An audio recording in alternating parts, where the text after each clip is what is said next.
welcome back to another video, guys. So this one is going to be a little bit of a history lesson. I've decided to go and take a look at the history of professional football in America by NFL Now. So this one should be quite good. No one asked me to react to this, but I thought I'd just go through and watch this one just to get a bit of the background in the league, and you know, the rundown on the probably how it all started, and yeah, so and how it's become such an amazing, I think it's the #1 most popular sport in America.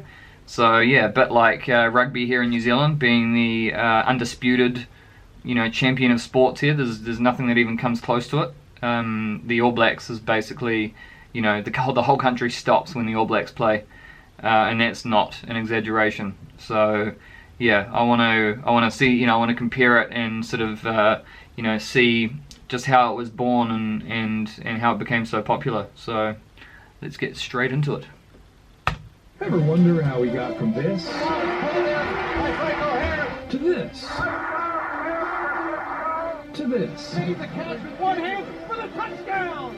Well, it all started with this. What? A Hupmobile, because at a Canton, Ohio He caught it like that. dealership on September 17, 3 fingers. 1920, owners of existing Who was pro that? football teams met to form the APFA, the American Professional Football Association. George Halas and other signers likely couldn't have predicted that 2 years later, APFA. the APFA would become the National Football League. Yeah, it doesn't really sound as good as the NFL, does So it? was Red Grange, the first big NFL Oh, those star, helmets. who, in 1925, What are you guys sprinted doing? from the campus of Illinois to the Bears and the bank, pocketing the then Man, imagine the head ridiculous injuries sum back of then. $100,000 to thrill huge crowds as the Galloping Ghost. Red Grange carried the ball 4,013 times for an average of 8.1 yards. Oh wow, 531 touchdowns. far To out. capitalize on its newfound popularity, the Hey, they got rugby posts. NFL Championship game Ha. in 1933 played between the best teams in each division. Grange's Bears were a powerhouse, playing in 7 of the first 11 championships against teams like Tim Merritt's Giants and the Redskins, led by Slingin' Sammy Baugh, who lived up to his name by throwing the ball all over the gridiron. Wow. Oh, so the gridiron is another name for the field. Is that where that comes from? The NFL, like the rest of America, was hit hard by World War II. League rosters were so depleted, merged teams like the Steagles played against whomever was left. But when the soldiers came home, football had gained enough popularity to support a second league, the AAFC, Wow. which included teams like the Browns, 40... Sorry to stop it. This is a true story, and I saw this on like a war history documentary or an article or something like that, where it had a picture of a grenade that looked exactly like an American football. They had taken an American football, filled it with a grenade, and so it had the detonator coming out of one end here, and it had like these fins coming out of this side, and it was literally a grenade that they would throw. I don't know exactly if they used any in battle, but it showed that they were designing them to be exactly like footballs just because of the familiarity that all the soldiers had with the sport. So I thought that was pretty cool when I saw that. Niners and Colts. Instead of a rivalry between two leagues killing the sport, they merged in 1949. You guys probably all knew that anyway. Along with his Browns, Coach Paul Brown brought to the NFL innovation and domination. He was the first coach to champion film study, which helped lead to 3 championships in the 50s. Watch the Browns. Brady, no carry, rolling out. Chasing it up. When the Browns weren't winning, Detroit was, 3 times with quarterback Bobby Lane. Johnny U closed out the decade in 1958. style, leading the Oh, Colts so this to is a come from behind victory in sudden death overtime. in Wow. what's still known Before the as Super Bowl greatest started, game was ever it? played. It used to be called the NFL Championship. Oh, what are they doing with the posts? The huge demand for football led to They're the stealing it. formation of the AFL and teams like the Bills, Broncos, Chargers, Chiefs, Oilers, and Raiders. Wow. But back in the NFL, it was all Packers, winning titles in a Cotton Bowl, an Ice Bowl, and in the first 2 Super Bowls. Packers.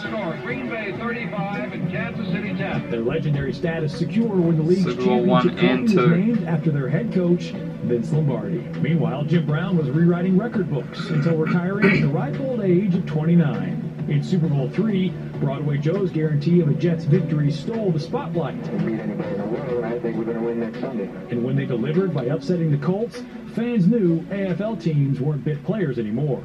Wow.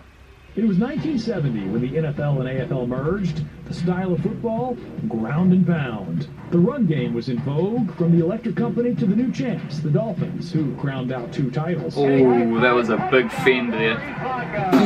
So did Tom Landry's Cowboys. Behind Dwayne the Silent, Tony D, and the defense called Doomsday, America's these team. Cowboys and their cheerleaders won themselves a new nickname, America's Team, and a pair of Super Bowls. But the Steelers trumped that with 4 of a kind, dominating the 70s with 2 jacks, a Mean Joe, and a Swan Dive. Did he just kick that guy?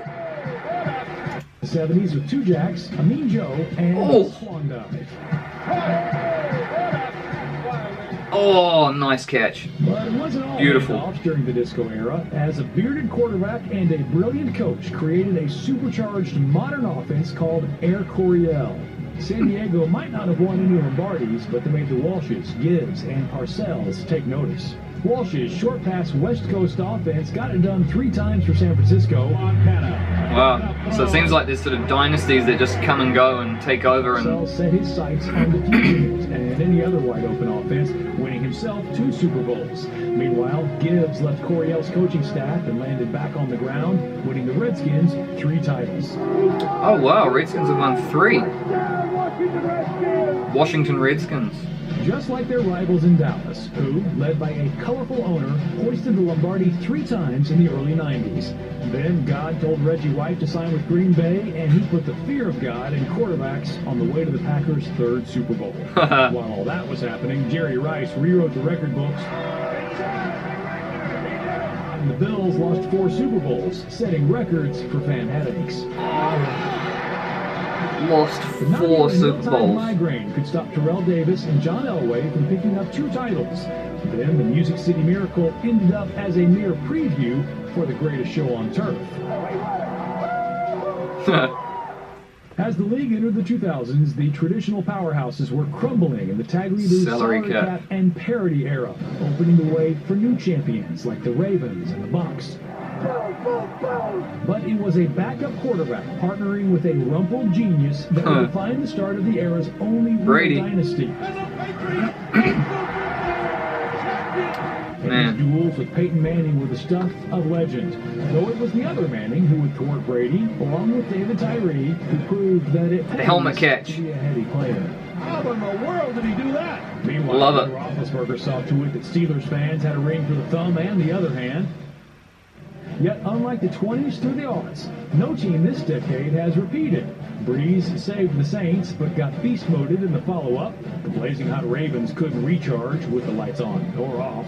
And the team 1 yard from repeating had their dreams killed at the goal line. Oh, no way. The Butler did it.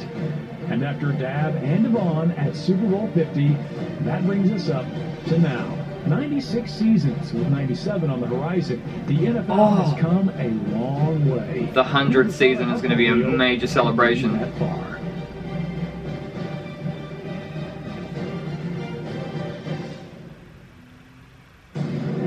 Cool. That was really cool. I enjoyed that. Ever wonder how we Getting got to know the whole background about it. Now I sort of I understand a bit more, and how it used to be called the NFL Championship, not the Super Bowl, and how there used to be teams that don't exist anymore, and how they did all the mergers and everything like that. So yeah, that was a good little history lesson. A little bit wiser now. If there's anything else like that, I'd be interested to see it. If there's any more good ones that you guys know of.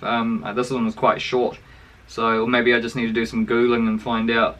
Like, it'd be cool to know where it actually really started, like right back in the beginning. I mean, did someone just pick up a ball and be like, mate, this is what we're doing, this is how we play this game, you know, let's have fun?